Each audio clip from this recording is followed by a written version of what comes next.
En entrant dans le monastère, un novice se présenta à Joshua, exprimant son désir d'apprendre. Joshua lui demanda alors s'il avait déjà mangé son bol de riz. Après avoir confirmé que oui, Joshua lui conseilla de laver son bol. Dans cet acte simple, le novice atteignit l'illumination. Ce récit nous enseigne que nous devons éviter le piège de trop réfléchir au sens de l'existence et nous concentrer sur les actions quotidiennes. La clé de la compréhension peut se trouver dans des tâches aussi simples que laver un bol. Souvent, nous pensons que nous agissons, mais la plupart du temps, il n'est pas nécessaire de réfléchir, de planifier ou de tracer des stratégies. La décision elle-même peut ne pas être aussi cruciale qu'elle ne le semble. Dans cette histoire, l'importance de 4 principes pour une vie épanouissante émerge. Tout d'abord, valoriser l'ici et maintenant. La question sur le bol de riz est une invitation pour le novice à se concentrer sur le moment présent et à reconnaître que le sens peut être trouvé dans les routines habituelles du quotidien. Deuxièmement, privilégier l'action plutôt que la surréflexion.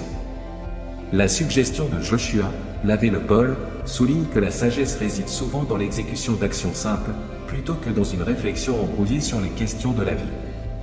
Troisièmement, l'histoire nous exhorte à adopter la simplicité. Se focaliser sur l'immédiat et les actes directs peut apporter satisfaction et un sentiment de but, soulignant qu'il n'est pas nécessaire de grands projets ou de profondes réflexions pour une vie pleine de sens. Enfin, le récit conseille d'abandonner la suranalyse. Penser et analyser de manière excessive peut conduire à l'anxiété et à l'hésitation. L'enseignement de Joshua encourage à faire davantage confiance à nos instincts et à ne pas s'attarder sur chaque choix avec une considération excessive. Parfois, il suffit de faire le prochain pas, quel qu'il soit, et d'apprendre de ce qui vient. En essence, cette histoire zen nous rappelle, dans un monde rempli de complications et de distractions, de valoriser la beauté de la simplicité.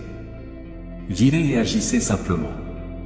Ne vous laissez pas perturber, ne surpensez pas, ne vous perdez pas dans les analyses. C'est votre vie, vivez-la avec courage et motivation. Je vous remercie de votre visionnage et je vous souhaite une journée remplie de réalisations. À la prochaine.